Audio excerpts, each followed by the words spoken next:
अस्सलाम वालेकुम स्टूडेंट्स। हम पढ़ रहे हैं फिजिक्स क्लास 9 का चैप्टर नंबर 5 और इसका टॉपिक है पास्कल लॉ।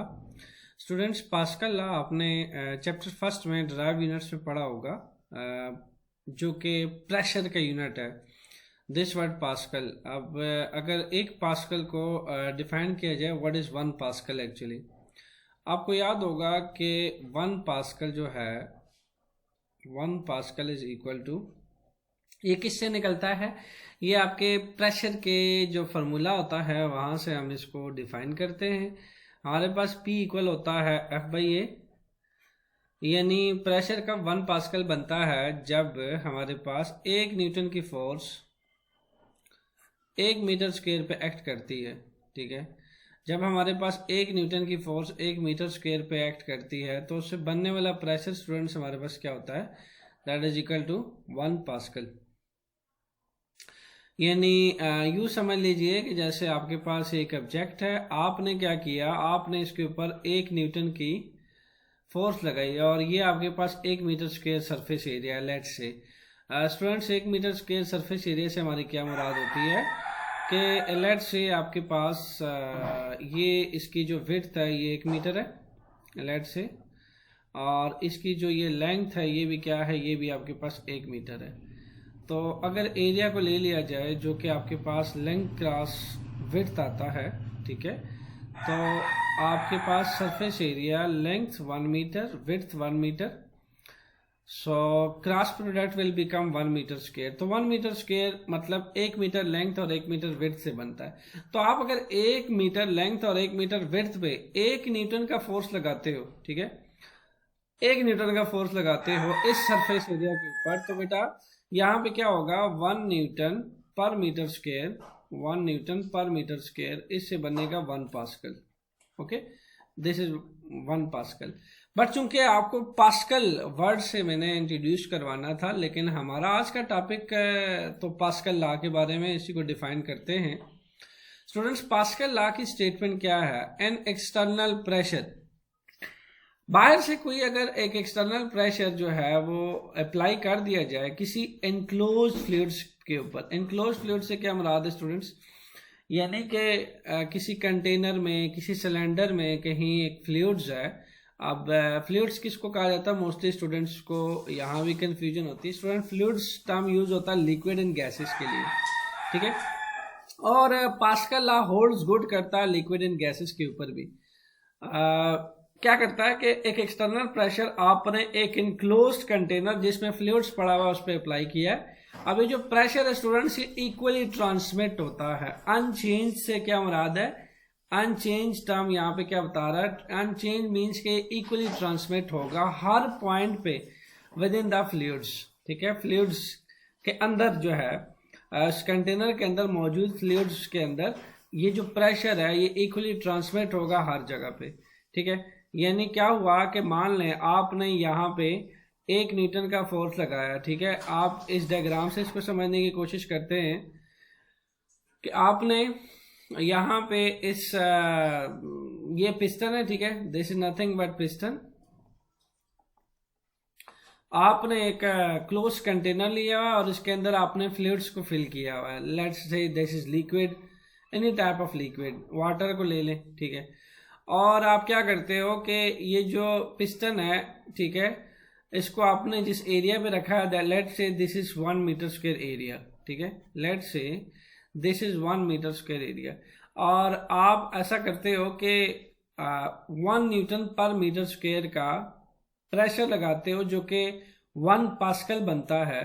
अब ये जो 1 न्यूटन का फोर्स 1 मीटर स्क्वायर एरिया पे लगता है स्टूडेंट्स, तो याद रखिएगा यहाँ पे मौजूद जितना आपके पास ओपनिंग है, हमने कितनी ओपनिंग रखी है? 1 2 3 4 5 6 7 टू 7 ओपनिंग पे यहां से मिल जाने वाला प्रेशर इसी विद इन द फ्लूइड्स, देखिए स्टेटमेंट में क्या लिखा है, with in the fluids, her point पे, एवरी पॉइंट पे, यहाँ कितने पॉइंट्स हैं? 7 के 7 पॉइंट्स पे स्टूडेंट्स क्या होगा?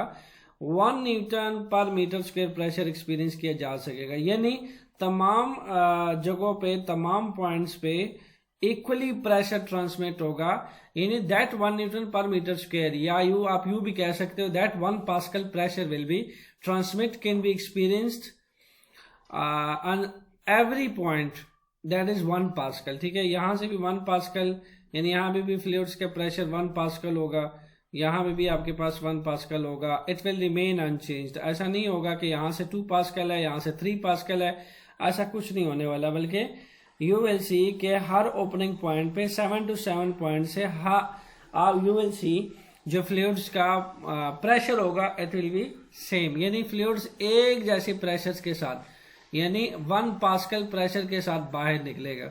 तो इससे पहले जो हमारा नॉलेज था, what is 1 pascal, if 1 Newton force, if 1 Newton force act on a 1 meter square surface area, it is known as 1 Pascal.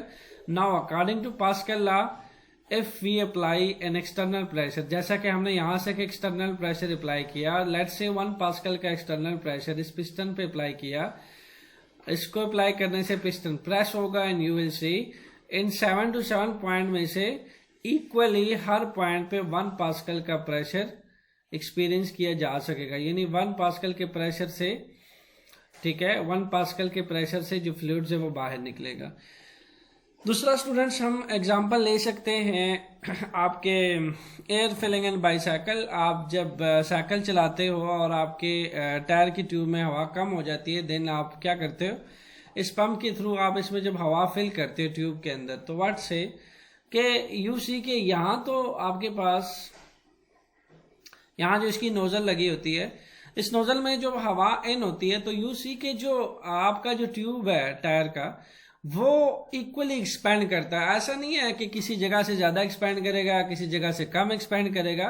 तो यानी आपका जो प्रेशर ट्रांसमिटेड पॉइंट है वो नोजल है, ठीक है। ये जो आपकी ट्यूब होती है, ठीक है, ये जो आपकी ट्यूब होती है, इसकी जो नोजल होती है जहां से आप हवा इसमें फिल करते हो, तो यहाँ ये आपका प्रेशर ट्रांसमिटेड पॉइंट है, ठीक है।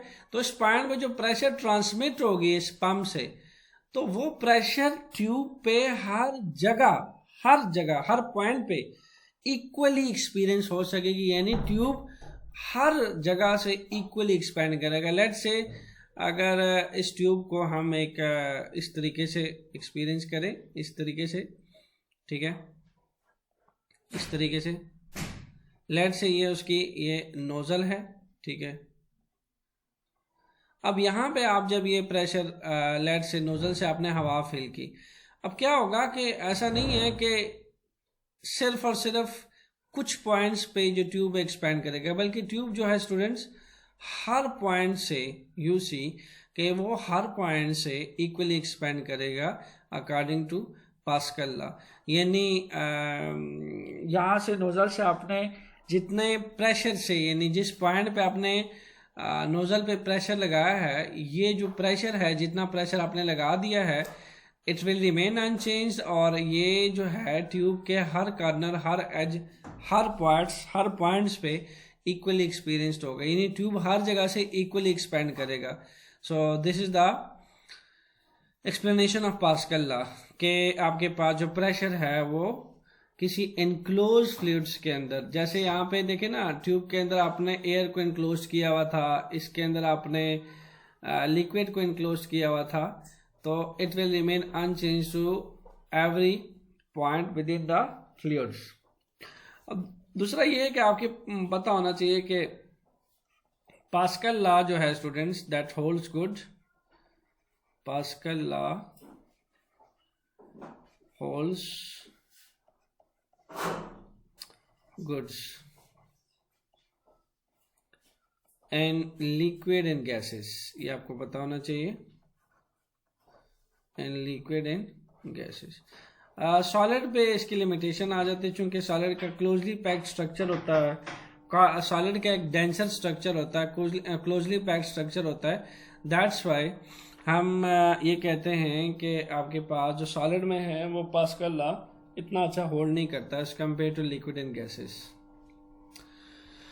जी स्टूडेंट्स, नेक्स्ट एक्सप्लेनेशन की तरफ बढ़ते हैं। जैसा कि आपको नेक्स्ट डायग्राम दिखाई जा रही है, इसमें आप देख सकते हो कि लेट्स से हमारे पास एक पंप है, ठीक है, यहाँ देखा जा सकता है एक पंप है और यहाँ पे हमारे पास बलून है, और पंप से जो हवा है वो फिल की जा रही है, और यहाँ से एयर जो है वो बलून को इक्वली हर पॉइंट से एक्सपेंड कर रही है। यानी देखे ना, बलून का ओपनिंग ये है, ठीक है, ये ओपनिंग पॉइंट है, तो यहाँ से जो हवा अंदर जा रही है, यू सी कि हर पॉइंट पे, हर पॉइंट पे, हर कॉर्नर पे हवा जो है वो इक्वली ट्रांसमिट कर रही है, और जिसको हम पास्कल लॉ का एक एप्लीकेशन कहते हैं। बलून ऐसा नहीं है कि जी इस साइड से तो ज़्यादा एक्सपेंड कर रहा है, अब आपको इस साइड से कम एक्सपेंड कर रहा है, इस साइड से ज़्यादा एक्सपेंड कर रहा है, इस साइड से तो ना एक्सपेंड कर ही नहीं रहा, तो ऐसा नहीं होने वाला। अकॉर्डिंग टू पास्कल लॉ जो प्रेशर है that act on all direction. तो यहाँ इंपॉर्टेंट पॉइंट क्या है, प्रेशर एक्ट। अब यहाँ एक चीज का इजाफा होने वाला है students, perpendicularly in all direction, perpendicularly.